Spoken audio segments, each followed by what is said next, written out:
David, it's funny, I saw this movie in the theaters and I really didn't like it to the point where I told myself I would never watch it again. But if you're listening to this episode and you clicked on it and you know what the title is, somehow I must have changed my long-standing hatred towards The Cabin in the Woods, because on this episode of the Culture Cast, I am once again joined by my good friend all the way from the University of Texas Tech, or Texas Tech University. What is it? TTU, I guess? TTU. TTU. Not the University at Texas Tech. That doesn't make any sense. He is a professor at the College of Media and Communications. You have heard him here before when we were talking about Soylent Green a month or two ago, but he is here now pushing me to once again watch a movie that I had seen before, but talking about it now. Your friend and mine, Dr. David Perlmutter. Hello, Chris. Thank you. Thank you. Because again, I'm not joking when I said this movie gave me I had a violent reaction in the theater. They were dragging me out and they were like, stop it, stop screaming. No, I didn't do that. But I definitely walked out of the theater watching this movie having strong opinions. But on this bonus episode of the Culture Cast, we are going to be talking about 2011's Drew Goddard directed, Joss Whedon and Drew Goddard written, The Cabin in the Woods. This must be it. Let's get this party started! Systems online. Acquiring targets.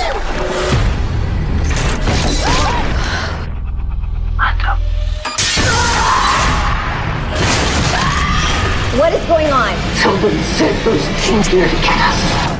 What is this place?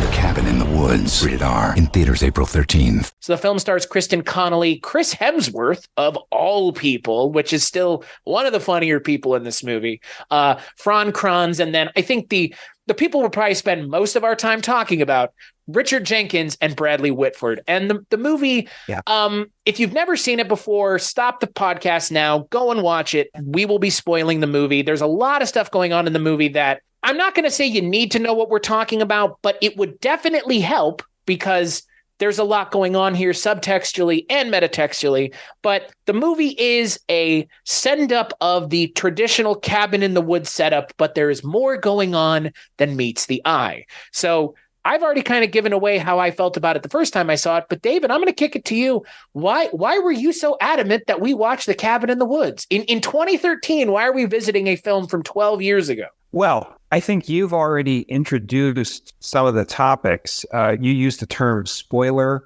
and getting angry at the movie. Well, I think that this movie was designed to accomplish a couple of goals. One was possibly to actually shut down and end a genre of movies that we're very familiar with. But they attempted it. You're right. Yeah. I mean, the intention... they knew that it wouldn't actually happen, as in like no one would ever make a teenagers go off for frolicking and are violently murdered film again. We have had them since then, but I think it was meant to literarily, metaphorically, figuratively, narratively end the genre. And then talking about spoilers, when we're watching a movie, if you like it, you didn't like it, but like if you're paying your ticket, supposedly you're getting something out of it. And of course, we've talked last time, and then you talked many times in your show, is what exactly do audiences enjoy from watching a movie? Objectively, if you had to explain to an alien species that had no concept, maybe the octopus people from Galaxy Quest who didn't understand historical documents, right? I thought you were going to say the Amy Adams movie. I'm glad. See, you're a man after my own heart. Explain as you would a child. Yeah. If you had to explain, yes, we humans will pay our currency to see other humans cut up, smashed, killed, destroyed. And the more mayhem that goes on and the more blood, the more satisfied we are. We humans will pay to see other humans suffer. And the greater the suffering, the greater that we enjoy it. Now, if you had to explain that to another species, they would, I think some of them might wonder about the innate morality and ethics and also our just system of what we classify as something satisfying and enjoying. And I think that the film, I don't want to make this into some sort of great work of art, casting a light on the human condition or something. But I think it is making a statement of like, wait a minute, we have just had 50 years, 60 years of an entire genre of movies that consisted of young people just starting out in life who maybe make a few mistakes, or they're not the best person at 17, but then who is? And then they are punished by being savagely murdered. And then we pay for that to happen. And then we'll watch Friday the 13th or Halloween the 17th, and we'll keep paying for it. Now, of course, these are ancient genres. We'll talk about folk tales but this is an attempt to end all folk tales and all movies about this movie. So it's a movie within the movie. You said subtext. There's just a lot to unpack here. Some of it is very horrific, but it's worth talking about. I actually think I will go as far as to say that this movie is, in a lot of ways, a very literary film. This is a film that should have been a book. Like, it would have worked better as a book in a lot of ways. Like, the ideas that the actual ideas, if you actually want to have those conversations, are not to be had in Cabin in the Woods, a mainstream horror movie. I think that's kind of the issue here, is the message that they're trying to get at and the conversation that they want to have. I don't know if this is the right medium, because, I mean, this is like Stephen King sitting down and writing Dance Macabre. Like, you're kind of trying to encapsulate the genre as a whole and say, here is what my issue is with it. Don't you see that as an issue as well? And shouldn't you? Because that's just, like you've already mentioned, like, watching teenagers being brutalized should not be something anybody is into. And yet I don't like the summer camp horror genre, but one of the first horror movies I ever saw was Evil Dead 2, which is literally the setup of this movie. The titular Cabin in the Woods, this movie could have been called Evil Dead. I mean, it's the same setup as Evil Dead. 4 friends go to a cabin in the middle of the woods. For all intents and purposes, that's what's going on here. But then the way the movie opens, very similar to Michael Haneke's Funny Games, it makes you realize immediately this movie is not at all what you thought it was going to be. And the way this movie is advertised, I don't know if you went and watched any of the promotional material.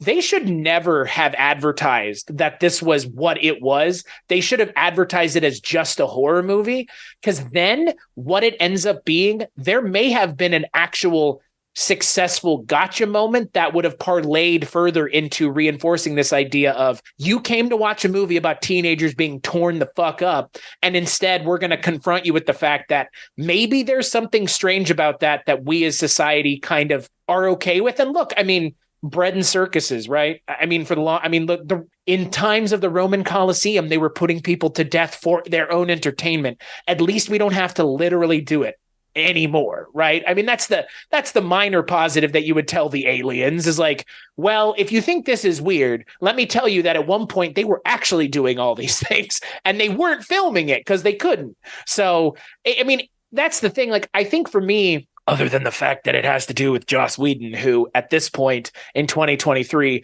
has been fucking canceled into the ground, deservedly so, because of the way he treats the women that he works with in the industry. Other than that it's directed by Joss Whedon, I enjoyed this movie so much. I really did. Coming back at it, I enjoyed it because of everything that you mentioned, all of the subtext. Because the movie itself in a lot of ways ain't great, but what it's getting at and the conversations it wants to have, not a lot of horror movies, not a lot of movies in general have the conversation in a way that it's almost not done. It's not really done through dialogue. It's just done through offhanded remarks, and I guess just the building of the world that this kind of takes place in. Yeah, that's a really good point to maybe look backwards a couple of thousand years and forward to today. First, the question about the medium to express something. Absolutely, if this was a novel, and you know, you brought up a subject. I never looked up whether there was a novelization or there's a short story out there. But in a novel, some of the things which are introduced, which maybe don't make sense at first, or probably need some more explanation, could have been fleshed out. But then you also bring up the question of point of view. And of course, whenever anybody writes a novel or makes a film, the question is whose point of view do we have? Like the Office famously pioneered the idea of the docu sitcom, right? Where people are breaking what used to be called the fourth wall, or turning to the camera. And it turns out it's a documentary crew. Since then, there's been a lot of shows that used that format and didn't have the narrative device of there was a documentary. People turn to the camera and talk to the camera all the time, and it's never explained. In this one, this film could have been recut to have no revelations that these kids are part of some government or giant mysterious organization conspiracy until the very end. In other words, the entire point of view could have been through them discovering things. Right. But they chose, and I wonder, and I think there's a lot of good things about this film, but I wonder whether, sometimes you watch a movie and it's clear that the filmmakers don't have enough confidence that the audience understands something. It's those terrible scenes where people are talking about, say, the rocket ship, and somebody among the engineers says, "Wait a minute, speak in English, explain it to me really dumb." And you go like, no, these are nuclear scientists. Grinds the movie to a halt. That's right. But so the cutaways where you start going to this underground lab where these hilariously NASA-like scientists in short-sleeve white shirts and lab coats that look right out of Apollo 13 are having these everyday meaningless conversations, but then inserting this stuff about like ancient, inserting information that's moving the plot along, and you're realizing, oh, okay, there's much more going on here. But they could have recut the movie to have everything reveal itself through the eyes of the teenagers. I don't know whether that would be a better movie, but it would be a movie that showed a little bit more confidence that the audience was going to pick up stuff along the way that wasn't just directly in your face, like this is not a normal movie. I don't know. But the key point here is that, as you said, you go back thousands of years, human beings have, in every society, and you could argue, and certainly in our society, we pay for either real or pretend violence to occur, and we enjoy it. And people since Aristotle and Plato and Socrates have speculated on this and talked about how the Romans certainly believed that seeing blood sports made you tougher for blood. Right. I don't think there was really that much evidence of that. I think it does the opposite. Well, you can definitely, if you want to train somebody to be a soldier, you got to toughen them up, and seeing violence certainly does that. And you look in ancient societies, the Roman army was incredibly violent, and they were trained to be incredibly violent. And part of their learning to be incredibly violent was engaging in incredible violence. So I'm not sure what we can say, except that the idea of paying for violence and enjoying it is as old as the human species. I wrote a book many years ago called Visions of War, and I had a whole chapter about horrors of war, and I talked about how it's relatively recent in human history that what you and I and most people today would classify as the horrors of war was actually considered to be horrible. You go back to like just Google Zapotec, Monte Alban, where this buildings of the Zapotec civilization were covered with carvings of naked dead enemies. Right. And then you go back to the Assyrians and the Egyptians and the Romans, and like the long tradition of like, we are bad. This is what we do to our enemies. Don't be our enemy. And we'll show you in visual images about how horrible we are to anyone who gets in our way. And so they don't count that necessarily as a war crime or a bad thing. That's a really relatively modern, I say, within the last couple of 100 years notion for my money. But this film is trying to say that this is why Cabin in the Woods to me is attempting, and I realize it's attempting tongue in cheek to be the film that ends all film on this topic. Because first of all, and spoiler alert, there's a scene where all the monsters in the history of cinema, I think online you can search, and some people have gone through and cataloged every single monster that appears. most of them are cinema monsters. Like you've seen them in some, horror movies before. Or they're like a generic version. I mean, if you look at because I went and did what you said. I went and looked on YouTube, and I watched several videos on YouTube where they were just like, it was essentially an audit of any time they show anything on the screen, and it's like, well, this is what this is in like, because again, there's a character called Fornicus at one point, which is literally just fucking Pinhead. And I mean, would it have been too on the nose for all of the things in this movie that they're talking about to have been those things? Yes, but doing it this way, like you've mentioned, I think it makes it work because we know what you're talking about. I know what that's supposed to be. Like, you don't have to show me that for me to go into my mind palace and retrieve that piece of information to go, oh, the guy with saw blades in his head and a puzzle box is meant to be Pinhead and Hellraiser and the Lament configuration. And I don't know. I guess it's an interesting trivia question whether there were any copyright questions or they had to pay anybody for that. But I was under the impression, and Chris, you're more observant than I am, but I was under the impression that there were very few, rewinding, let's agree, the only real monster in the history of the world is man. Right, yeah, but correct. In human history, we have fought monsters. You go back in time and, you can go to a museum, you can see the 10-foot European cave bear, and the Smilodon tiger. So you go back in human history, we have fought other animals. I mean, we wiped them most of them out. But that's a real key point here is that there's not, I don't think anywhere among the monsters that come out of the box, I didn't understand how that they captured all of them. But anyway, very few of them are real in any sense. Like this is supposed to be an actual monster that existed at some point. So there's no Tyrannosaurus Rex. I know the humans and Tyrannosaurus Rex did not coexist at the same time. They're all the monsters of storytelling.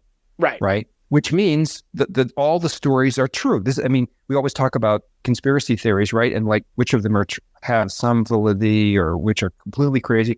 Well, this is a movie basically saying every folktale, every monster story, every cryptid, everything is true. It's all true, and it's all part of the grand unified myth theory. This is the film that unifies every fantasy horror movie, monster movie ever made.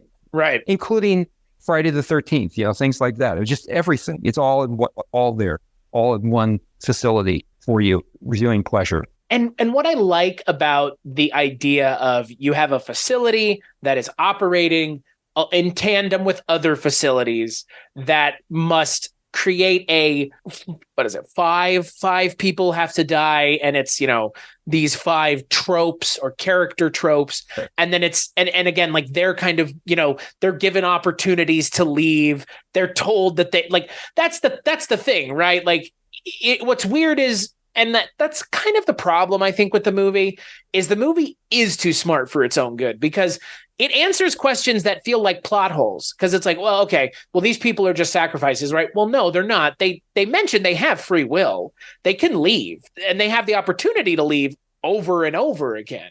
It would seem, the whole thing with blowing up the tunnel, it would seem that only happened to be after they kind of put all the other wheels into motion. But the harbinger, the old man who shows up in half of these horror movies to tell them to, leave, there's, in those woods, there's monsters or whatever. Like in my approximation of what's going on, they're given an opportunity to turn around there, right? They could leave there. Yes. Is that your interpretation of things? They say as much, right? One of the things that might be filled out in the novelization, they keep making reference to this ritual. Let's help the audience here who wants this movie spoiled, doesn't have to see it. Let's just talk about the plot for a moment. You have you said it best. You have the typical gang of teenagers who are going out alone in a rural area, and they're going to hang out at a cabin in the woods to have fun.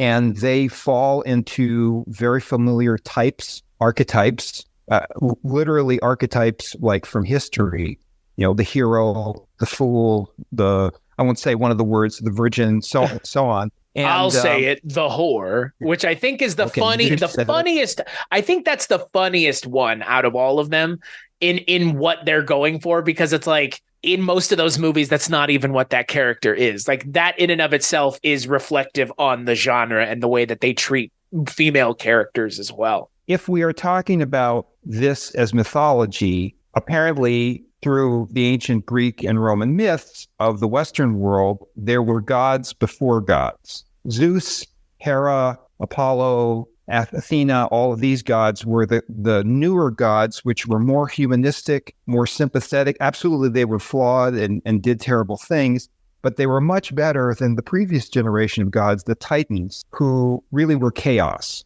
and destruction. So what's interesting, among the many interesting things to me, is that in the film, we're told that if this ritual doesn't succeed, that this NASA-like facility is enacting on these American teenagers, or it doesn't succeed in the perhaps dozens of other countries which are also doing this ritual, that the world will end. And the world will end, as expressed by Sigourney Weaver as the Grand Duchess of Evil, organizing this, great casting, by the way. That the world will end as in every single living human will die screaming horribly, right? So in most like James Bond films, we're rooting for James Bond to stop the nuclear weapons from exploding and killing 1 million people. So we should be rooting for whatever stops these ancient evil gods coming back and killing every single one of us and everybody we know, right? We should be rooting for them. But the argument the film seems to make at the end is, screw it. We don't deserve to survive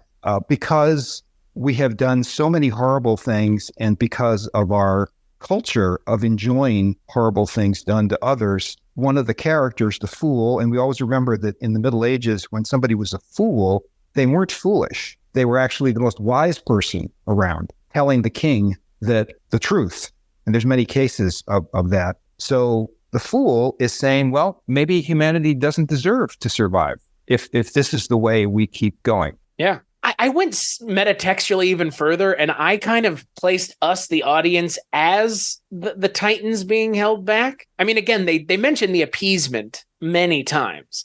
And again, if you look at it, like you've mentioned several times now, about the idea that, you know, the bloodlust is coming from us, and we want to see this, and we want to see these things happen. And we're going and watching Hostel and Saw 10 coming soon. Fucking mind blowing. Like the fact that these things keep existing, and they've existed in the way that they have existed for so long, in perpetuitum, it would seem that we are therefore the titans of these stories, because our bloodlust can seemingly never be appeased. And again, they're talking about, you know, it's like, well, they only like it when it really gets nasty, is when they're really having a good time. And again, this movie comes out a decade after 9/11. The torture porn genre, I think if you were to ask anybody like me or you what the moment in time that changed a lot of horror was, 9/11, because all of a sudden people can turn on your news and see people dying for real. I mean, like, we talk about snuff films, and I feel like snuff films have shown up a lot this year in the things that I've worked on, but the Zapruder film is a snuff film. And all of the 9/11 footage is a snuff film. It just is. Like, if you boil it down, it's watching people die. And I was 11. I saw that. I mean, I saw it on the news like everybody else. That changes you cellularly as a human being. Seeing, like we've mentioned, seeing war is one thing, but seeing people in a building jumping out to their death, that is something that is hard to process, rationalize, even now to think about it, you know, 21, 22 years on from it. But that genre of torture porn, and I hate that term because it makes it does two things. It diminishes torture, because torture as a genre has a place. I mean, torture revenge movies have a place, and porn, I think, is, I mean, thanks to someone like my friend Heather, who, when we talked about Night Dreams, an adult film, not a porno, porn is a derogatory term. So torture porn sounds like you're just calling it double shit.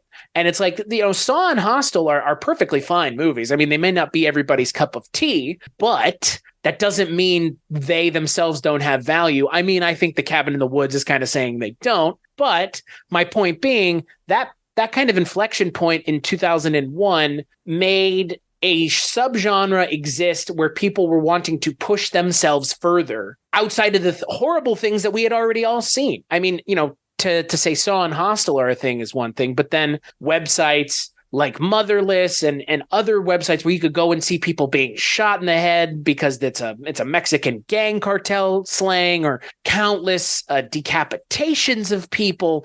Those were all things that were real that you could see, but then the media was reflecting it because that was and we're living in weird times now, but that was a weird time in and of itself because it felt like violence was everywhere all the time.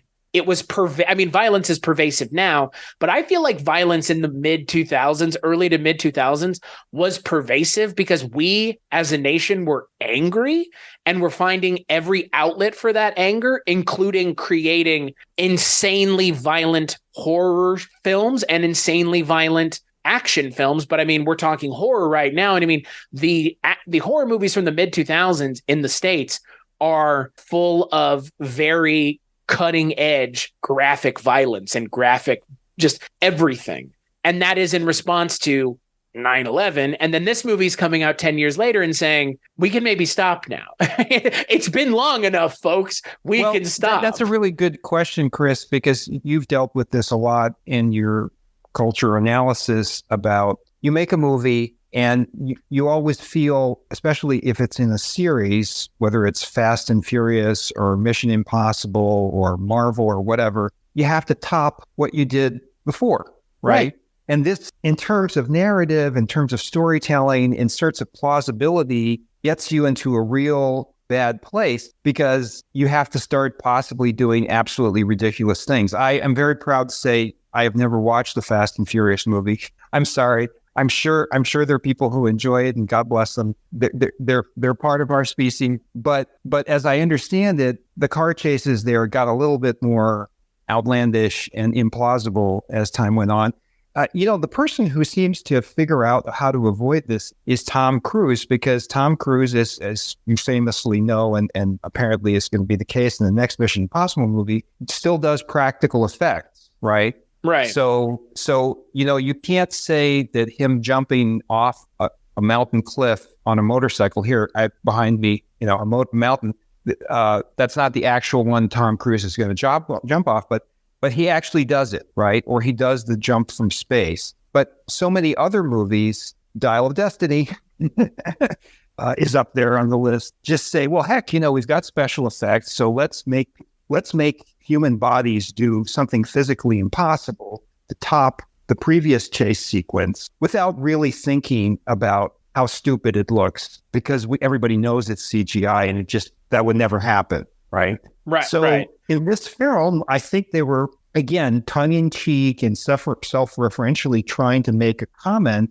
on like, okay, you want the ultimate horror, you want the ultimate blood, we're going to give you everything. We're going to give you the worst possible. Nobody can possibly top this, because at the end, the world ends with total violence and destruction. So like, there'll never be another.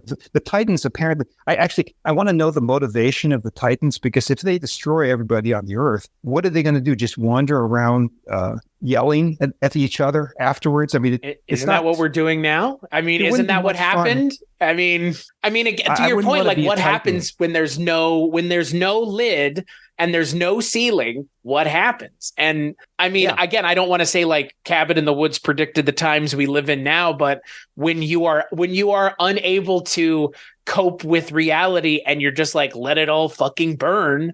I mean, that's what happens at the end of Cabin in the Woods. It's like the world ends, but in its place is a new world. And maybe that new world will be better. I mean, it can't be worse. And then the worst, it can't be any worse than the worst, right? That is brought up by the fool who says, maybe what I forget his exact phrasing, but he says, maybe we certainly don't deserve to go on, but maybe something else better will emerge. And, who knows, a million years later, we'll have the cockroaches or rabbits or something. It's not clear whether all life will be completely wiped out. But I think the point is that I'm not sure when they say the world is going to be destroyed.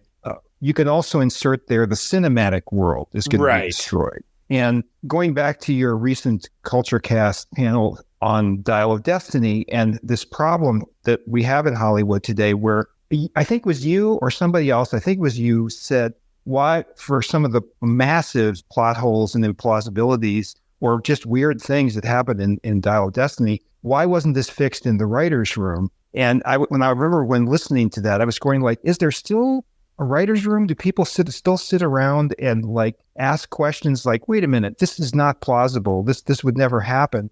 Or do they just say, insert $20 million of special effects here and just make it look good, you know? Right. Well, I mean, previs is, well, it's always the joke now that previs for Marvel movies is done before they even know who they've cast, because at any point, like, you can just CGI anybody's face on a CGI digital actor and call it good.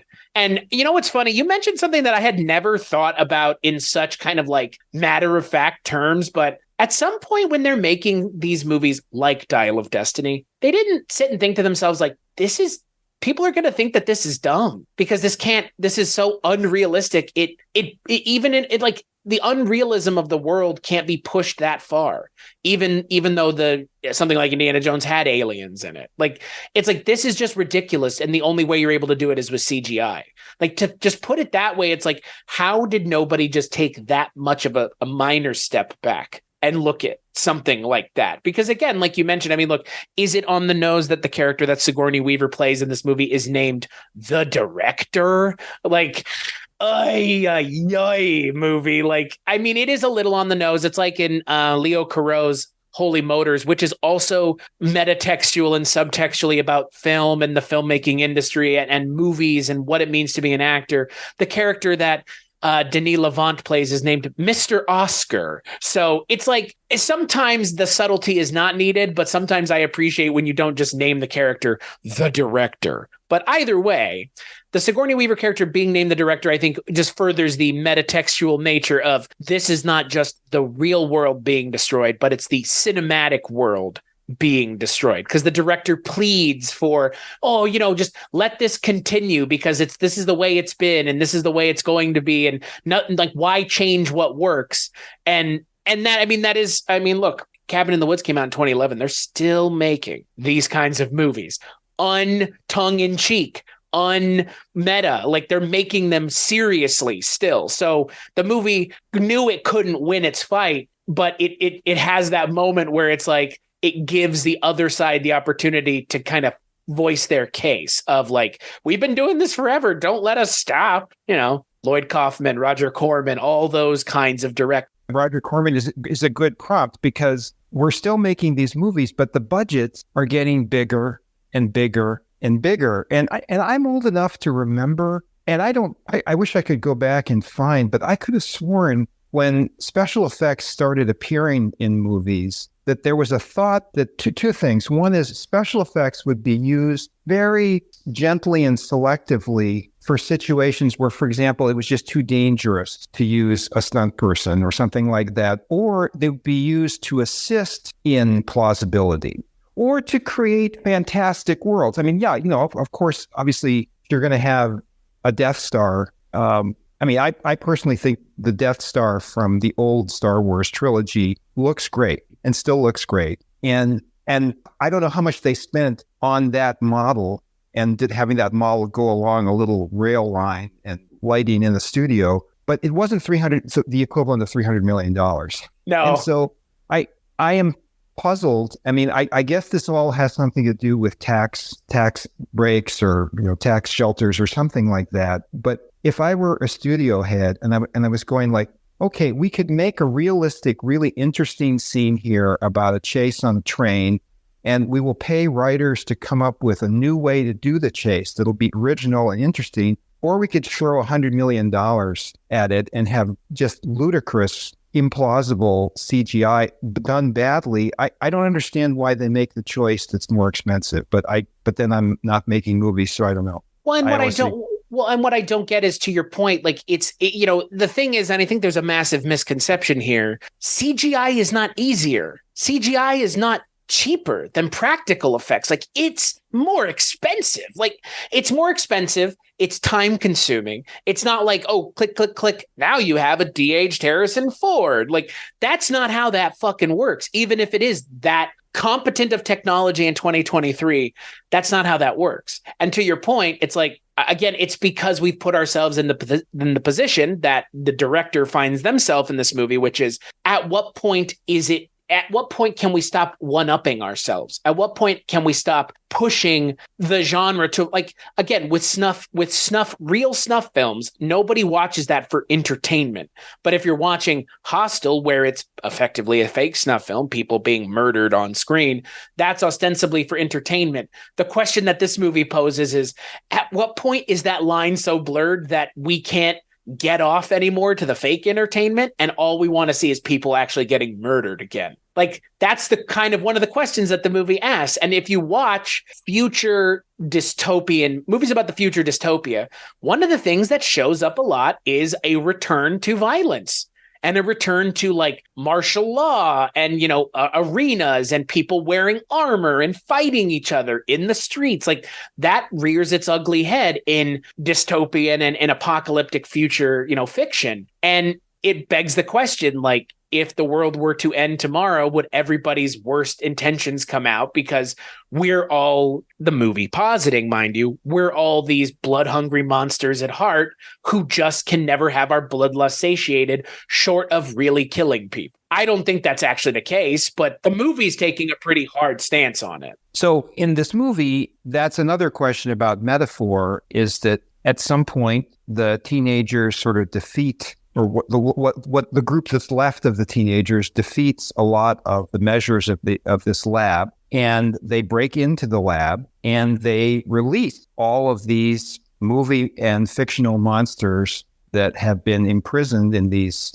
I don't know what kind of material you have to use to imprison every movie monster, but anyway, they were all released. They go on a killing spree of the guards and the technicians in the lab. So the question is then, are these monsters the ones that are resonant in our brain? These are imaginary monsters, but now we find out that they're 100% real. And so this is the release of the way our dark soul. So you're saying, yeah, when civilization collapses, the typical narrative, overwhelmingly apocalyptic narratives where our current civilization collapses, it usually doesn't have a narrative where people band together and cooperate and look out for each other and sing songs while growing food and rebuilding civilization. Typically, there's like biker gangs and tyrants and mass slaughter, even without the zombies. So what's resonant in the human heart?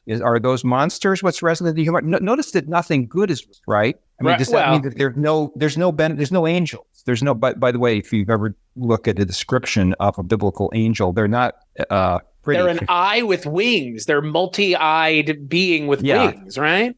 Yeah. But so are the filmmakers saying that all we have in our hearts is evil? There's no apparently when you release the human heart to do anything it wants, there's no good creatures in there. There's no bunnies and kittens and antelopes and unicorns. Well, there is a unicorn, but it's a murderous unicorn. So one of the funnier gags in the movie. Look, yeah. I will say, to speak to the movie itself, I do think it's kind of a bummer they couldn't get the licenses on all the characters, because some of them are good, the ones that are these stand-ins, and then some of them, like the Pennywise stand-in, are like, it's kind of okay, we know what you're getting at, but it's not great. Like, that ain't a great interpretation of that, which, maybe that's the point. But the thing that I find interesting, you mentioned, it's like there's nothing positive in there. But again, I would take somewhat of a stand that all of those things are positive, because they lead to a hopeful reassessment of what they mean and how they come about, right? Because ultimately, like we said at the end of the movie, everything ends because of those things. And again, like humanity's unwillingness to play along. But again, I don't know if they would want to play along with getting, brutalized by all of these creatures from underneath the ground. If they had let those things loose on the surface, would that have been enough? No. And that's the thing. It's like, no, But then again, I mean, I don't see them necessarily as a negative because in a lot of ways, like you've mentioned it, they're conjured from the human psyche, I guess. Like, right? Are and they? I mean, well, they never answer that. Like, that's the thing that's never answered. Yeah, this is where a book might tell us more. And by the way, I think we've talked about this before. I know you've covered it in Culturecast and elsewhere, is that I don't know how you feel about when somebody says, gee, there's a plot hole in this movie, but it's fixed in the comic book. Oh, yeah. It means there's a plot hole in the movie means there's a plot hole in the movie. You shouldn't force me to go into level 17 of a video game to find out what happened because they forgot to put it in the movie. I shouldn't have to. Yeah. You know what I mean? Like, it's like if I want to go and further my enjoyment of the thing that I am watching, I can go and engage with it further in other mediums.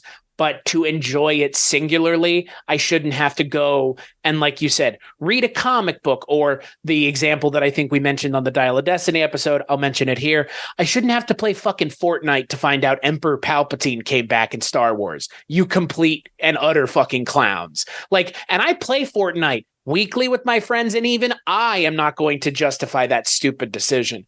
But I think that ties back into all of this movie, which is we keep one-upping ourselves here. At one point, it was just movies, and you could just watch the movie, and that's it. But now it's the movie, and, you know, Denis Villeneuve's Dune is coming out, and there's a TV show, and the TV show is going to fill in between this and this. And it's like, at what point do we stop? I mean, this is a different kind of one-upping than torture porn, but it's essentially the same argument.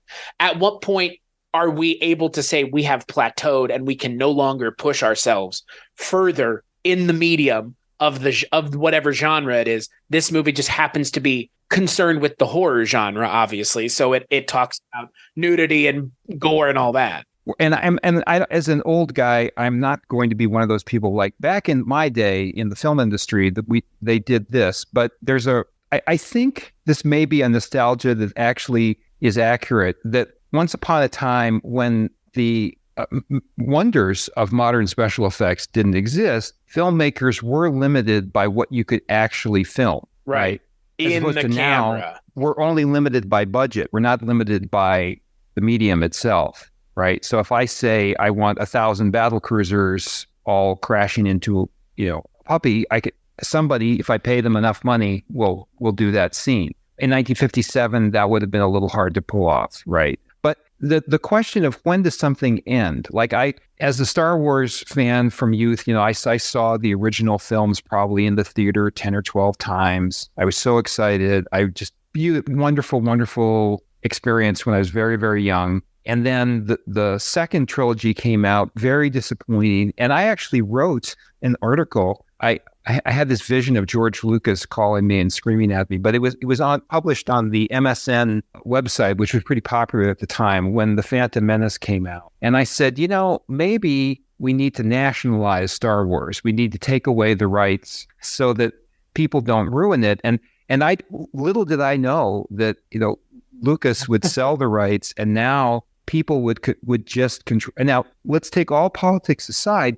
When does a story end? Like, right. When is a story done to death and you want to say, stop it, please? Somewhere out there, I'm sure there is a plan for Indiana Jones 6 and 7 and 8 and 9. And the only thing that's going to stop it is a true box office bomb. And even then, as we've seen, even with box office bombs, somebody a decade later will say, well, let's try again. Because you've seen remakes of films that never were successful the first time, right? But that for me, I feel like I have always been someone who is more interested in remaking something that didn't work. You know what I mean? I have been of the mindset that, like, why? And I think it goes back to your point. It's like, why do we need Indiana Jones 4 and 5? Are there no more original ideas? Is That's nobody right. else coming up with something else that someone could throw $300 million at? And that is the question. And that's kind of the question that The Cabin in the Woods asks, right? It's like, why do you keep doing this? Why do we keep throwing money at the same idea? It's not satiating anybody's anything. All it's doing is just retreading the same ground. What is that doing to people by just bombarding them with the same thing over and over again and not giving up the ghost and doing something else? And this is part of what I think is obviously the love, hate, despise, worship relationship between creators and fans. I'm assuming that what happens is they do a marketing study and they ask a fan, would you like to see, did you like Harrison Ford as Indiana Jones? And I would, yeah, I did. And would you like to see him again in a film? Now, I would answer no. I do not want to see him again in the film. If you want to take the concept, then okay, introduce us to his son or daughter or granddaughter or something like that, and then they have new adventures. And at some point at the end of the film, they go to the grave of Professor Indiana Jones and say, you know, I did for you, Grandpa, you know, or something like that. Just start a new adventure from scratch, right? Don't retro, I don't even know what to call it, but don't force this poor 80-year-old man into the CGI box to fulfill some imaginary fan demand. This is why the Star Wars universe is so wrecked, because they have to have the stormtroopers, because they think fans will get upset if there's no stormtroopers. The Star Wars universe, and I've not played some of the video games to go back like thousands of years or something like that. There's more stories out there. They could write more stories in the Star Wars universe. I don't know if you've said this, but I've heard this from a lot of people, is so tiny. You know, there's like 12 people in the entire Star Wars universe that just again and again, and you just wonder, is this really servicing the fans? Do the fans really say, oh my gosh, there's a CGI Princess Leia, I'm going to go see the film because I get to see 30 seconds of CGI Princess Leia.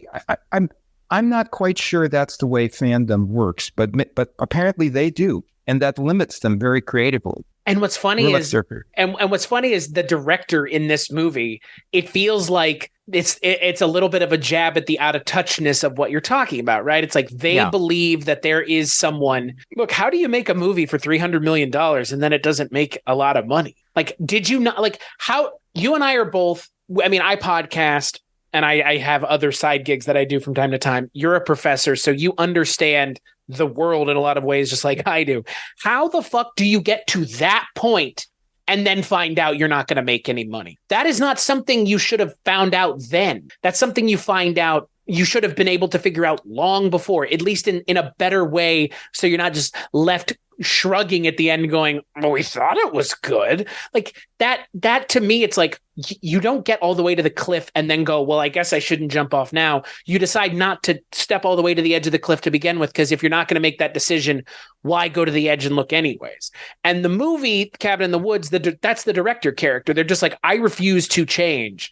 And that's why I feel like, you know, the Franz Kranz character, he just goes, you know what? No, fuck this. Like this, if you're unwilling to let something else happen, then humanity needs to be the people to let it happen. And I think realistically, the humans and the Titans, as they would be called, are in tandem, because if humanity is unknowing of the machinations of whatever it is, be it the facility, be it big government, be it the system, if the system is so unwilling to change to the point where people are allowing people to get murdered to further the system, we have lost all hope for humanity, and maybe it's time for humanity to end. And that's what the movie says. But I mean, if you look at it in terms of humanity, but if you look at it in terms of the genre itself, it's if we can't get ourselves away from telling the same story over and over again and just pounding the same ground firmer and firmer, as opposed to looking for somewhere else to plant our crops this winter,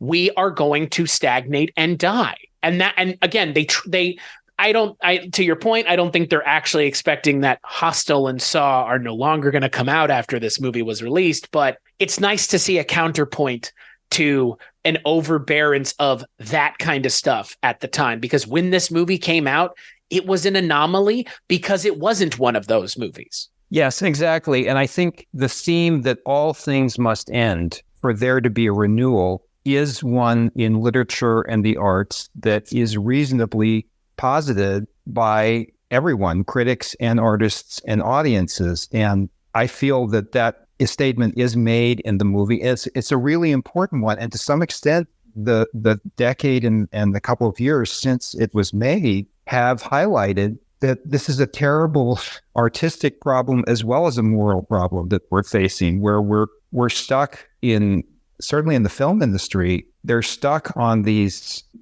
IPs, and they can't. It's almost like it's a murder-suicide pact. They're a mutual hostage-taking, Stockholm syndrome, whatever you want to call it, where they can't escape from these monsters that they've created, right? I mean, Christopher Nolan has this magical gift of being one of the only filmmakers on the planet that's allowed a large budget to tell an original story. There's very few people who have that power. I hope the success of Oppenheimer says that, like, I hope there's other directors out there who get at least the ability to try. We audiences deserve some blame because, of course, there has been original movies that have not found an audience. So again, we come back to humanity itself is indicted in this film. And it's interesting if we go back to the point that there were multiple nations that are enacting this ritual. Now, remember, the ritual part, if you go back to ancient Rome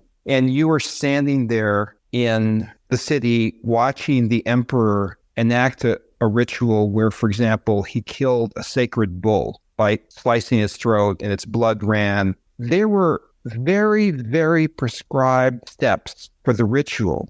And if the priest or the emperor or the Roman official made any mistake whatsoever, like in the Catholic Mass, and I'm not Catholic, and I don't know this, but like I know in the original Roman rituals, Greek rituals, if you made any mistake whatsoever, you had to go back and do the whole thing all over again because the gods will not tolerate any error. Right. They're not benevolent. Yeah. So because you think like, okay, if the gods just want bodies, well, the state kills people all the time. So can't we just get Iraq to kill 4 people and throw them in the pit, right? You know, right. Why do we have to go? Right. The ritual is as important as the outcome. Well, and the ritual is, at least in obviously what it's going for, the ritual is the cinema, the process of going to the movie, sitting down and watching it. That's what the ritual is. That's the literalism of what the movie is getting at with the ritual. But the idea that there is a level of pomp and circumstance that even goes into murder is a horrifying, yet I don't think it's a very human thing. Because if you think about execution, right, you don't just go in there and go, you're being executed and you get taken and that's it. There's steps that happen. There are things that you go through. And I'm not talking about legal things. I'm talking about, last rites, all that stuff, give them the opportunity to speak. Like that in and of itself is a ritual. And it's weird because, again, the movie kind of takes a point and takes a stand of saying, like, if we ritualize something even like murder and the only way that we can kind of wash our hands of it is by ritualizing it, like, what does that mean for the society that does that? If they ritualize if the only way to make it okay is to ritualize it, as in make it fictional or, give it an air of seriousness, then like, have we lost our moral bearings as a society? I don't think we have, but I could completely understand and see if you look at the way we treat terminal violence, ending of one's life in this country, it would, to speak of the aliens again, it would look weird to a third party the way things are treated, because people have a love of violence but yet an aversion to violence, and they're okay with the fake violence but they're not okay with the real violence, but some people are, but nobody can agree on what's okay. Well, that's a really interesting point, because we often talk, despite congressional testimony, I'm one of those people that believes that so far we're alone, right, in the universe. We have no evidence. Maybe there is intelligent life, lots of other places, but I personally believe they've never contacted us. So technically, our examples of comparing intelligent species is n equals 1. But that's not quite true, because, of course, there have been different species of humans that have lived in the past. We're just the last remaining one. We may or may not have helped kill off some of the others. Certainly, historically... Oh, come on. We may or may not, he says. We definitely did. It's whether or not we caused them to be extinct. Yeah, the question is whether we outcompeted them or out-hunted them, or we killed them. I think there's evidence of both. We certainly mated with some of them, but there were other human species. But also, if you look at the other creatures on this planet, which are unarguably intelligent, the question is, how do you define that intelligence? And you went back to the movie Arrival with Amy Adams which really was amusing on what constitutes intelligence and understanding, right? Well, we have killer whales, which have these gigantic brains and a very complex culture, and also very varied cultures. There's Northern California pods of killer whales. They're very different than, Southern California. Right. There, and we have dolphins and we have whales. Killer whales are really interesting. So I think you could say it's not N equals 1 for intelligent species. Killer whales and dolphins have been seen engaging in, for what want of a better term would be playful violence, like apparently killing just to enjoy killing and violence just to enjoy violence. We don't quite know whether they're practicing hunting by doing the murders that they do. But let's put it this way. It would not be crazy that if we ever did encounter species from another planet, that they might not have something similar in terms of ritual violence or violence that they appreciate. Maybe they'll just say, hey, oh man, Dial of Destiny, that's the greatest movie ever made. We love it. Yeah, tell those aliens to fucking leave. You guys can go back to your own planet, man. I do wonder though, and here's kind of an interesting kind of approach to it. Something you mentioned, this idea of intelligence. Ultimately, our perspective, interpretation, definition of intelligence is human generated. We don't know what any of these other species that we do know have a level of intelligence. We really don't actually have any fucking idea how any of that works with them. Like, we can never be inside of their mind perceiving the things the way that they perceive them. We only perceive it from our point of view, and then we're kind of putting our interpretation of their intelligence on them and saying, well, they live in the water, but they're very smart. Like, okay, right. And I wonder if we were to look at that, we are the dolphins in the situation and the aliens are us, as in a higher species. If we were to find out that higher species that's able to travel between planets did engage in tangible physical violence for entertainment, would we as humans look at that and go, they are a lesser species of lesser intelligence? Because like you said, killer whales and dolphins interacting in a way that may be playful violence. Does that make our interpretation of them as animals seem lesser because they engage in that? I don't know, but I think it's interesting because, again, the movie comes back to that idea of does the embrace of violence, because we see Richard Jenkins and Bradley Whitford and other people in the facility embrace the violence.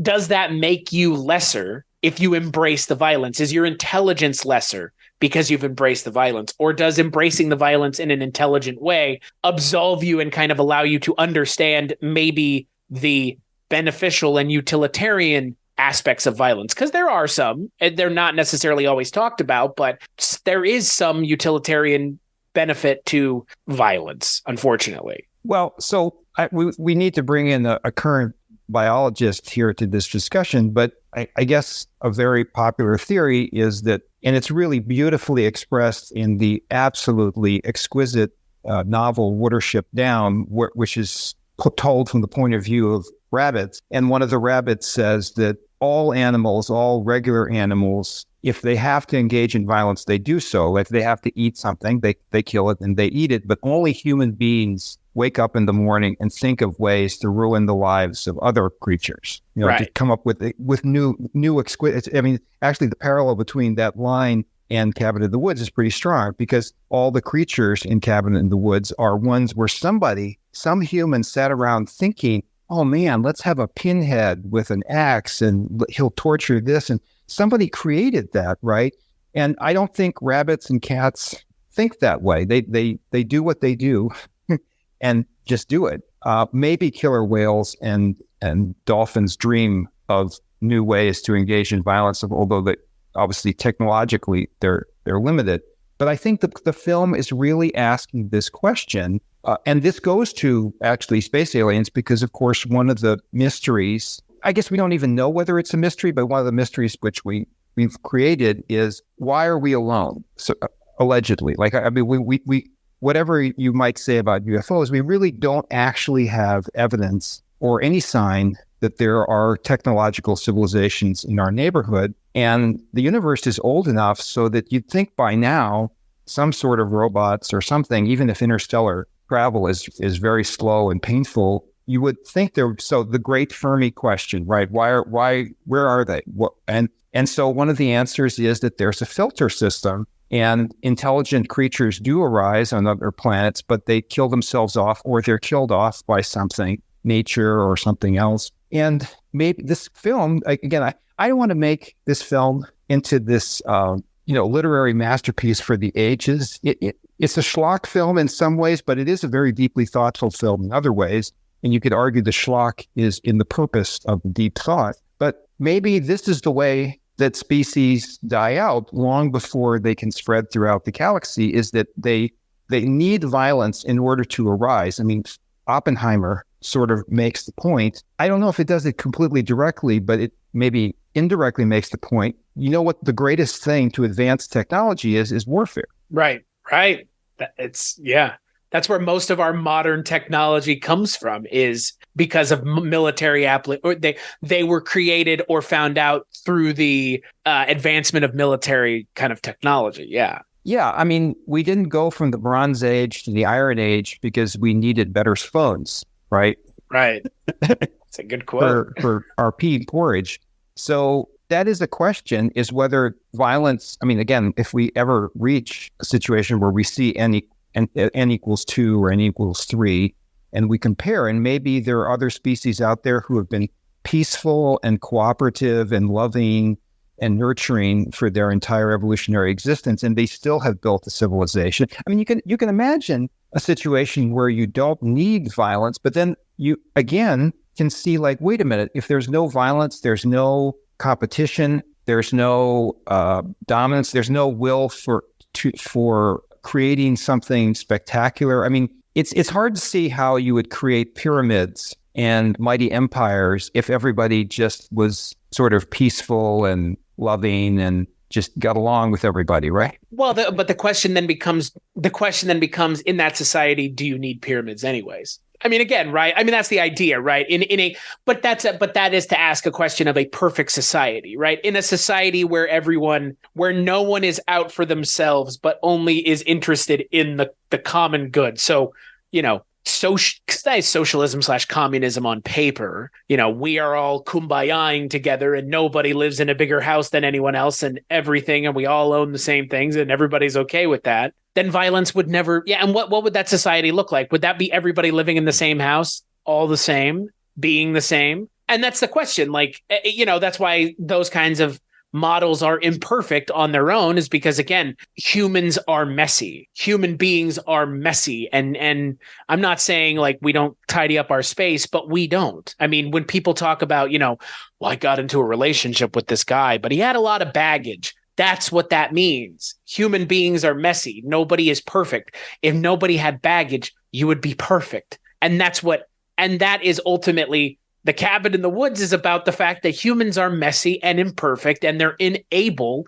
to get out of their own way because Richard Jenkins and Bradley Whitford perpetuate the violence lovingly and knowingly. They're engaged in it and they get off on it. It's almost, I wouldn't even say almost, it is, as far as they could go, masturbatory. The two of them with the violence is masturbatory, and the nudity is obviously reinforces that a lot. I mean, just in a very matter-of-fact way, but it is meant, they are meant to be those guys. They're the people that the movies are essentially being made for. Well, I always say as a professor that I don't want to speak outside my area of study, but I've never looked at the origins of a scene that has been in a number of movies where indigenous Americans kill an animal. I think it's at the beginning of a number of movies, Last of the Mohicans. They kill an animal and then they ask for its forgiveness.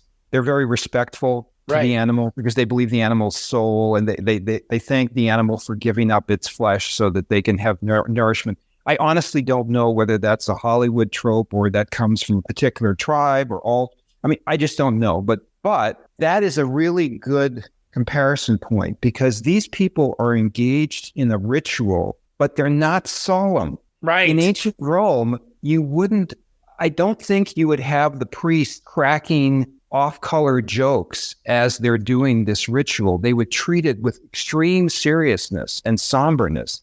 And you could imagine, in fact, it would be really interesting, how would our attitude change if you redid this movie and had the people in the lab feel deep reverence and respect and say, oh my gosh, this is terrible what we're doing to these teenagers. We know it's horrible, but this is the only way we can keep the world alive, and made them actually sympathetic characters, people who have volunteered to do this horrible thing to spare the world. And they're trying to be as I won't say as gentle, but like trying to be as merciful as possible, trying to make the death less painful. That would be a completely different movie. But it would raise more issues about like, who are there any good guys here? I mean, the people in the lab led by the director, Sigourney Weaver, are trying to save the world, right? Just factually, literally what they're doing. Yeah, literally. And like they're saving my life, my family's life, but I hate them. They're awful people. They're disgusting. And when they die, I cheer. Right. Right. But what if they were made into sympathetic characters, heroes who are saving the world, right? I mean, not a lot of movies, the hero saves like New York from a thermonuclear weapon, but not in very few movies, unless you get into Marvel fantasy, does somebody actually save the entire planet, right? But these guys save the entire planet every year or every couple of years. I forgot how often. I think it's like every year. Yeah, but we hate them. Well, and the thing is, like, you know, you look at them in the facility and you say they're the ones who are doing all of the things. But I actually think that the intention of Goddard and Whedon is the people in the facility, at least Jenkins and Whitford. I mean, those two characters specifically. And then I would say the grand majority of those people that are there, you know, like rah-rahing and fucking having a great time and doing whatever the hell they're doing in that scene. I mean, they're drinking and reveling like it's the fucking Christmas party from the beginning of Die Hard. And I think they're actually meant to represent, and I don't want to talk down to these people because at one point I probably was as close to being one as some people are, and then a lot of people have continued on. I think they're meant to be the horror bros, that part of the community that loves they're the ones who are receiving the message the director is giving, both literally because they work under her, but also in this universe, the people that work at this facility are fucking sociopaths. They're all psychopaths. They're effectively serial killers. All of them. Even the guy who is kind of he's kind of standing around and he protects the room. He's kind of not interested. Brian J. White's character, he's kind of the security officer. He's just there doing his job. He's not reveling in it, but they're reveling in it. But again, it feels like it's a little bit of a pointed jab at the people who these movies are made for, getting off on it and enjoying it. It's like, don't you guys see how kind of fucking weird this is? If you take a step back and you were to see yourselves for a second, don't you, like you said, there's no way you could see those characters and feel any amount of empathy for them. When Richard Jenkins gets stabbed by accident, you don't feel bad for him at all, because in that moment, right when he dies, Kristen Connolly realizes that this motherfucker was one of the people doing all the stuff behind the scenes, because he goes, "You're her," and she's like, "Oh, okay, well, fuck you, pal." And obviously, Bradley Whitford's death, I think, is, be careful of getting what you want. It might not go the way you plan. See Halloween and the newest Halloween sequels, where they were made for the horror fans, and then the horror fans who the movies were made for turned on the film and the filmmaker because they didn't like it. It's like, be careful what you wish for. When you get it, it may be a merman crawling towards you, getting ready to eat your face. I think that's probably as close to what that. I mean, and that's got to be what it is, right? Like it's dual meaning, which I think is obviously the benefit of having Drew Goddard and Joss Whedon writing the script. And you could argue that at least in one version of history, it's historically correct. We talked last time about the movie Soylent Green, and we discussed the concept from the philosopher Hannah Arendt of the banality of evil, right? That evil is not cackling and twisting its mustache and monologuing about how much they love evil. Evil is a bureaucrat, a puffy, thin-armed bureaucrat who is just doing their job, but their job is objectively horrible. And now this gets into this whole question about to what extent the mass destruction and this killing as being something wrong is a modern concept. And I think there's a lot of disagreement. And I do tend to put myself in the camp that the common holding today that the horrors of war are horrible are relative, and that even what we call the trauma of violence, of saying that people who commit violence are traumatized by committing violence, is relatively modern. I personally, and there's a lot of disagreement. I think you could bring somebody else on the show and they'd violently disagree with me. I don't think the average Roman soldier had bad dreams because they killed 100 people in some Gaulish village by hacking them to death. I just don't think so. I think that they took their pay, they laughed at the camp and just didn't think about it. I don't think that they had post-traumatic stress syndrome in the Roman army. I really you can see there may have been one or two that had an issue with it, maybe after the fact. Or you know what? No, I actually think you're right. I think I would agree with you broadly, because I think, to your point, the Roman army, that was the point, was that it was a bunch of people that weren't going to have a problem with it. Yeah, today. I'm assuming this is true, that if you went to a U.S. Marine recruiting station and they said, why do you want to join the Marines? And you said, I love to kill people. that would guarantee your non-admission to the modern U.S. Marine Corps. But I do believe that if you were being recruited into the Roman legions and you said, I love hacking people up. And my father was a legionnaire and he came home with lots of treasure and talked about all the villages he burned and really enjoyed it. He would say, okay, Manulus, you're definitely Legion material. Sign the dotted line right here. Right. Okay. So the question is then, these people in the lab, we don't know anything about them, right? We assume that they're Johnny Lunchpail lab technicians, and that they very well, they go through, maybe during the rest, there's a downtime, they have summer vacation or something. It's like the Death Star. That's right. And right. Speaking to the thing you mentioned. Yeah. As a lot of comedy sketches have done, the Death Star has hundreds of thousands of guys in the accounting department, the HR department, fixing boots or whatever, cooking the fucking meals. How do you feed all those people? I mean, logistical fucking nightmare. But they play their role in the destruction of entire planets, right? Right. Yeah, they're part of it. So, a war criminal. Somebody had to cook the meals at Auschwitz for the guards, right?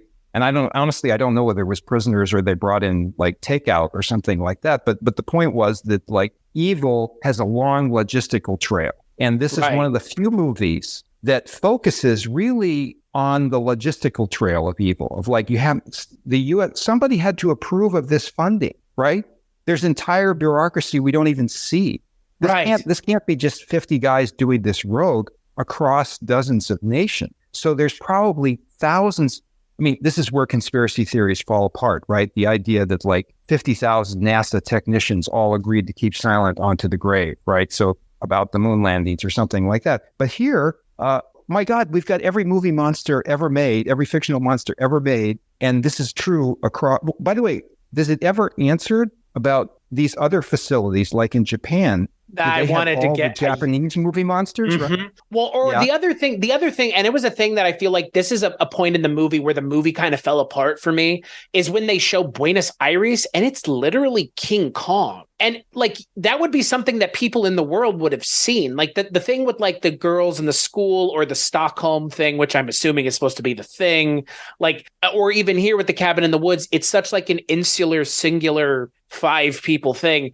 And then they show King Kong in the middle of a city. Like it's very strange to me because like that was the one moment in the movie where I was like, you're kind of like muddying the waters of an otherwise kind of really novel, almost perfect concept by going, well, we could have Godzilla. And it's like, well, what are the rules of that then? Like, because if it's not 5, does it have to be 5,000 then? People smushed in a building? Like, what are the rules then? Because it seems like, again, here they're, but again, maybe maybe that is just a comment on something else that I'm just maybe too dense to understand. Well, in your panel shows, you often assume the guys of filmmakers like Spielberg and Lucas or something. If I remade this film, and I guess this is from a professor's point of view, so it probably would make even less money, but I would do a couple of things. One is I would clarify, maybe even just in a few minutes, what's going on in these other facilities, and I would follow the train of logic for this facility. So like in the Russian facility, it should be a cabin in Siberia. This has got to be isolated. You can't just have this in a public space year after year and have nobody notice. You're absolutely right. Then second, I would clarify that each facility has the monsters of that culture. So like, as you know, and probably you've seen some podcasts and some books about, there are many monsters within the Japanese mythology, right? The Japanese have the Japanese monsters, the Russians have the Russian monsters, and so on. Okay, that would have made a little bit more narrative sense. The other thing I would have done, and again, this everybody's got to make choices, is I think it was just a little too fish in the barrel easy to make the lab technicians, the lab people, wildly unsympathetic and horrible people. It's kind of on the nose. Yeah, I mean, not every Nazi stopped to kick a puppy on the way to work. Like you said, humans are complex, and evil people are not evil all day long, most of them, I mean, talk about something I just watched, Brazil, Michael Palin's character in Brazil, the banality of evil. Oh, I'm just going to wash my hands in the bowl with my daughter here, and I'm covered in blood from the guy I just sat and lobotomized in the room next door. And yet here he is with his daughter in the other room talking to his friend who he will eventually do something similar to. And it's like, it's that moment in the movie. And I think I talked about it in the episode. That's so fucking horrifying that when people talk about like serial killers and Gilgo Beach and, oh my God, they're among us. Like the real evil people are just they're doing evil shit. And it's not that. They're just part of the big evil machine. They're a little evil cog in a bigger evil system that exists. And I mean, Bradley Whitford and Richard Jenkins are two little evil cogs in a very big evil system. Maybe they're bigger than little cogs, but the point being, like you said, just like the Holocaust, here we go, invoking the Holocaust again. The typewriters were the weapon of choice in the Holocaust. You had people just typing up people's names on sheets and sending them off to their death. That's what was happening. It was the usage of bureaucratic technology that made it an efficient system of death. That's what, I mean, if you believe Room 237, that's what Stanley Kubrick was getting at in The Shining. Yes, and there's a really good book that encapsulates this. Alexander Solzhenitsyn was the first really great documenter for the West about the Gulag system, which killed tens of millions of people of the Soviet Union. And one of his most accessible books, besides giant books documenting the Gulag system, was One Day in the Life of Ivan Desinovich. And it's just basically exactly what it says. It's a day in the life of somebody in the Gulag. And what's really interesting is how dull and ordinary that day is. There's no mass killing. There's no torturing. There's just the slow dehumanization of people who are trapped in a horrible situation and trying to make the best of it. And I think that that's an element that this film does very well, is that it talks about this apocalyptic horror, this ultimate horror. We've mentioned, I mentioned for Lovecraft. I mean, the gods are, at the end, you see a giant hand, and I guess you could talk about whether that's a realistic CGI or not. I've never met giant god, so I don't know if it's realistic. It's 2 seconds and it's fine. yeah, it's fine. But the gods are apparently humanoid, right? Because that's a human hand. Right. It's just 5 really digits. Big. Yeah. So it's not a tentacle. I mean, you can imagine See, we're going back to the Dial of Destiny for a minute. We got to kick that one just one more time. I ain't gonna complain. I have a feeling the people who made Cabin in the Woods actually sat around and had thoughtful discussions about what should go here and how this character should be done and what it meant, right? I'm not convinced the people who made Dial of Destiny had those thoughtful conversations, but certainly in Cabin in the Woods, for example, they decided that it wasn't going to be a tentacle coming out of the ground, right? It wasn't going to be some sort of weird black scarred claw or something like that, from a reptile or something. But that was the point, right? Is that the gods are images of us. We are them. The enemy, right? The famous cartoon in and during the Vietnam War, we have met the enemy and he is us. Yep, that's right. And that I think again, like that's why I kind of put ourselves onto the Titans in this film as well, like that we are them, and the humans. Franz Kranz and Kristen Connolly, they make the decision for the Titans ultimately, because it sounds like the Titans would just prefer to have their bloodlust satiated. They're okay with it. They were clearly okay with it for the longest time to just have 5 people a year killed, because that's all it would take, by the way, because that's the other thing. It would seem that it's like a cascading problem. Each of these facilities seemingly gets an attempt, if the other one fails, to do it right. And all these other facilities didn't do it right, so America ends up having to be the one that does it right. But Buenos Aires failed and Stockholm failed, so I'm not even sure that America has to do it every year either. They do mention, I do like that they mentioned the faculty offhanded. They say, oh, the chemistry department fucked up that one. And that is a reference to the faculty, which is a much better movie than I think most people would give it credit for. But none of the main characters die in that movie. None of them die. None of the trope 5 heroes in that movie die, which is why they mention it.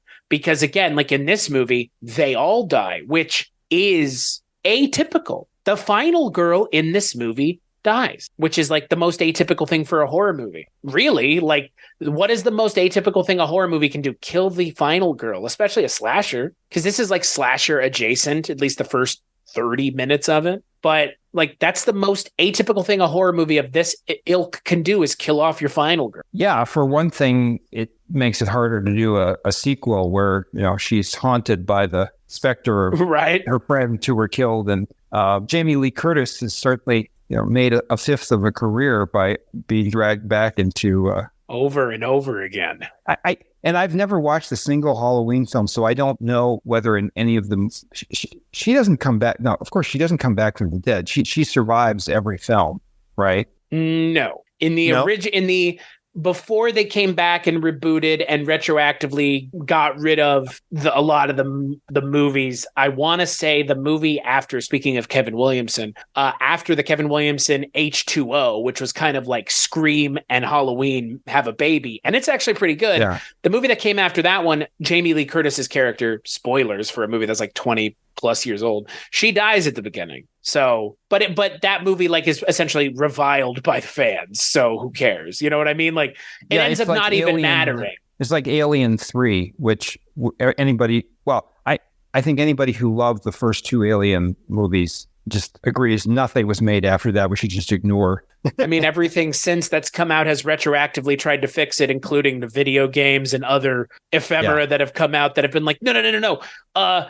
Hicks, was it Hicks? Hicks actually wasn't in that pod. It was somebody else, and Hicks has been alive the whole time, and now that's canon. Thanks, aliens, colonial marines. And if you didn't know that, or if the audience didn't know that, Michael Bihn's character of Hicks is still canonically fucking alive in Alien, per that video game changing the canon. So yeah, it's fucking insane, because ultimately that whole thing cuts right back to this, which is, why can't we just give it up? Why do we care so much? Why do we care so much? Why are we trivializing ourselves with why are the Titans trivializing themselves with the violence perpetrated on 5 people?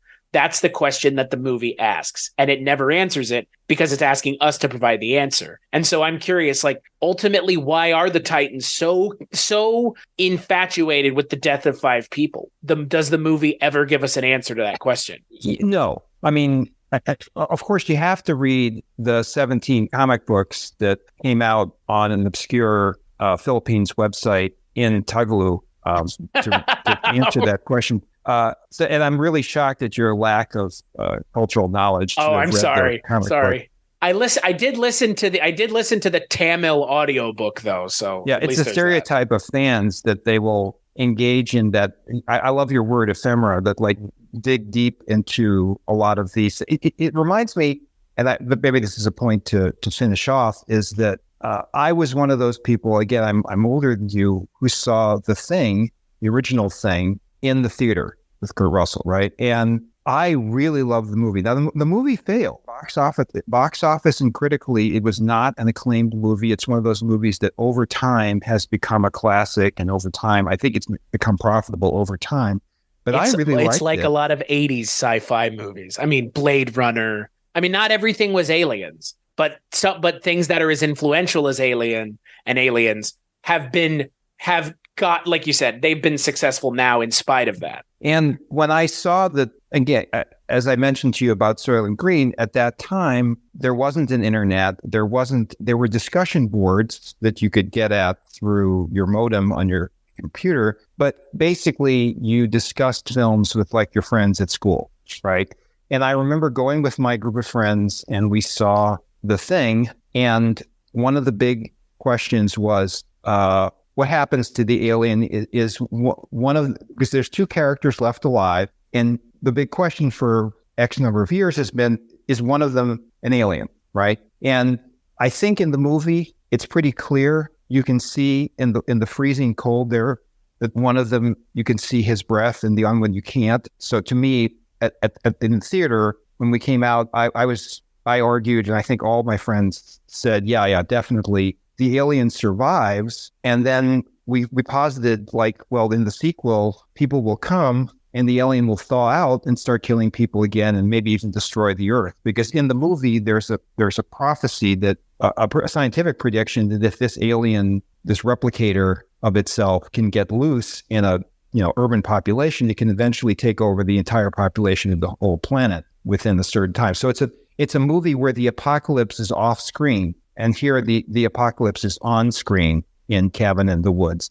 But I think, leaving with the question, I want to respect this film for making this statement about all things must end, because I think today in 2023, that is even more important question for people who create, or now unfortunately just endlessly recreate, intellectual property and content to make of themselves. Is that when should we just let something die and move on to something new? Right. And I having seen the trailer for The Exorcist Believers last week, and I don't want to sound like a cynical dickhead, and it's okay. I can bear the weight of being a cynical dickhead sometime. That is the cross that I can bear, or the whatever you want to call it. I think for me, when we talk about like genre exhaustion and being exhausted with superhero movies now, and like now it's like, you have to watch all these other things to appreciate this one thing, and if you don't watch all those other things, you can't really appreciate this. It's this weird thing now of like, well, if that's the case, who cares enough to get involved? Why are we so invested? Why couldn't we just invest ourselves in one movie with no 18 comic books and Tagalog? I don't know why that's not the case anymore. I don't know if there's a moment where we revert back and pivot back and turn it back in on ourselves and say, well, maybe instead of having a 25-year connected cinematic universe, we just do one movie and that's good. Why is 50 people dying on screen much more exciting than 2 or 3? I mean, think about something like Alien or Evil Dead even. I mean, those are movies that have how many people getting thrashed in them? Like a handful, 3 or 4. But it's like, but the bloodlust can't be satiated. And like, I wish there had been that moment in the movie where it's like, it can't be satiated ever. Even like, I wish that what had happened at the end of the movie, if it's me sitting in the back seat, is that they end up making the sacrifice. It is successful. And then the world just fucking ends anyways. Because the gods are just like, well, you guys have fucked up too many times, so screw it. And like, that would be, I think, just as compelling of an ending, because it's ultimately the same ending. It's just a different tone going into it, which is this is broken and the only way to fix it is for me to get involved in a substantive way. And I think that's the other thing the movie advocates for is like, being more of an engaged film watcher and not just allowing them to keep putting this shit in front of you and expecting that dog shit tastes like chocolate pudding. Like, that's the other thing. If they think we're that stupid and we keep going to those movies, then maybe, in fact, we are that stupid. So, yeah, you could argue that's one flaw in the narrative of the film and its logic is that apparently these gods are satisfied with a really small number of sacrifices. 5 a year. And they've always been, like, for thousands of years, it's always been the magic 5. And the point that you're making is that we have to engage in more and more exponential violence to satiate the bloodlust of the audience, that we have to make movies bigger and bigger and bigger and force killing more people, then that's not actually answered by killing, I use the word just in quotation marks, just 5 people every time. Well, so 3,000 years ago, they killed 5 sheep herders, and now we kill 5 teenagers. That's still, we haven't told the gods about inflation. Right. There would be sort of a scene there where the gods go, wait a minute, you mean the human population is now 8 billion? We thought you were still like a million. Like if you go online and you see a chart of human population, for a remarkably long time, the population of the Earth was extremely low by our standards. And it's only been really, I don't know, I guess the last couple thousand years or a couple hundred years that we've skyrocketed. Nobody told the gods, like, wait a minute, you mean we might, next time we might ask for 10,000 or 50,000 or 100,000 sacrifices. Right. And that was the thing that I kind of, to go back to the King Kong thing, it's like that would feel like more of a justification then, where it's like they can't be appeased by just 5 anymore. And I think, to bring this full circle, I think the way to do this in the future, and I think that this, somebody's going to do something with this in the future to speak to the idea that nothing can be not done again. I would love to see a TV show just talking about the things going on in the facility. Because, I mean, effectively, we've seen it already with other things. I mean, if you were to just talk about it broad perspective, something like Westworld, something like Jurassic Park, those are 2 things that you could draw similar analogs to with this movie, of people in a control room controlling or losing control of things. And what does that mean both in the narrative, but I mean, Jurassic Park asks about it with, the rape of the natural world, and they didn't ask if they could, they just did. Like, it's involving itself with something different, but it is still talking about the machinations of people involving other people and what are people willing to do to achieve some goal. In this movie, it's kill 5 people to save the world. In Jurassic Park, it's put people in cars in front of T-Rexes to make money and somehow think that's a good idea, or in Westworld, it's have people come interact with robots for real. And that can't go poorly, right? There's nothing that could come poorly of having human beings murder robots that then get sentience. It's that same idea. And I think that I would like to see Cabin in the Woods where it's just like a thing focused on those people in the facility. Because, like, yes, the narrative portion of this movie with Chris Hemsworth and everything, that exists to give us kind of the audience analog to what's going on so we can experience the horror of the people firsthand. But if you were to do this again, there'd be no reason to tell that part of the story ever again, unless it was to truly do a subversion, like one of the people in the facility's family members is one of them or something. But there'd be no point in going back to that portion of the story because there's nothing to be gleaned from that. Right. And I find it interesting. I completely admit that I have avoided all Star Wars everything for a decade now, so I can't speak to it. But I did get a chance to watch episodes of Andor and was surprised by its depth and subtlety and intelligence. And maybe it's because it's focusing on the guys in the lab. It's focusing on the everyday evil of the Empire, looking away when bad things are done. And it's actually, I've read a couple interviews with the makers of it who are, unfortunately, as you know, it didn't get very good ratings. I think because people were so Star Wars out that they just didn't believe anything good would come out of the Star Wars brand anymore. That's why I didn't watch it. I didn't watch it because of that. I know it's good and I need to watch it, but the reason I didn't watch it is that I was Star Wars'd out. Yeah, but it's a good example of what we're calling for, which was sit around and think, how can we tell a story that's different? How can we tell a story that's not trotting out the same familiar characters and tropes? And I think the people who made it went out of their way to have a Jedi show up and have a battle with a lightsaber with Darth Vader. And so anyway, I think that there are ways to find stories within universes, and maybe somebody out there one day will say, you know what, let's tell a Jurassic Park story, but let's make a small one in the corner somewhere that's just a good story. And we'll spend $30 million telling a really good story. Maybe there'll be only one dinosaur, or something like that. Like Alien, you mean? Like every other... Yeah. I honest to God think a movie with 5 people who go on vacation and they end up being in like the jungle somewhere and a raptor shows up and it turns out at the end it's a Jurassic Park movie would be so fucking cool that people would shit themselves when they realize that InGen shows up at the end to capture the Velociraptor. It would be like what happened at the end of Split when everybody went ballistic, that it was, oh my God, it was in the Unbreakable universe the whole time. Like that would be, for me, that's what we're talking about. It's do something different, because at this point, what you've been doing hasn't worked or has stopped. It has stopped working. It did work at one point, but it has failed to continue to work. Diminishing returns. I have tremendous respect for artists of every kind. To put yourself out there as an actor, as a painter, as a writer, it's a very, very difficult thing. I've written a lot of things, all nonfiction,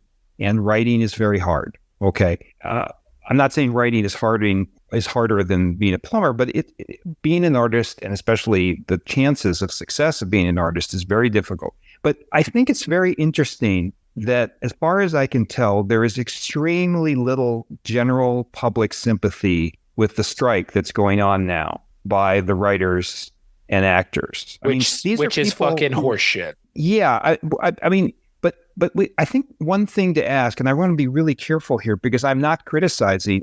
To me, that it's terrible that you were an actor in 50 episodes of Orange is the New Black and you're getting a $20 check for your residuals. Like, you deserve more. That's clear. But I think there is a societal question that when producers or somebody says only half jokingly, well, you're all going to be replaced with AI soon anyway, there is a little societal pushback in saying, hey, we've been watching your movies for the last couple of years and it looks like you're phoning it in, in terms of writing. Exactly. So you can't make the case that like, oh, we should get more money because we're more creative than AI and robots. When you look on the screen, and let's please say there are wonderful TV shows out there. There are wonderful original movies being made out there. There's wonderful novels being written. But a lot of the very public space is taken up by these $300 million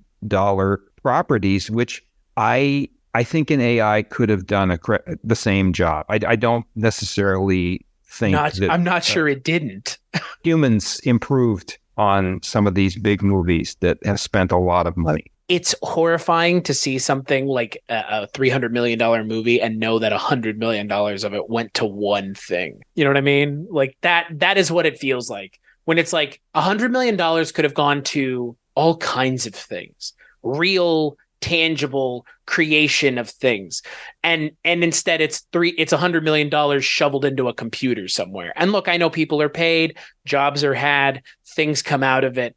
But at the end of the day, the quality of what comes out of it is so difficult to stand by that I wonder, like you said, if at some point we don't just go, the writers, if they're not given what they want, then let the fucking system burn. Because if this is what the system's going to churn out now anyways, who the fuck cares?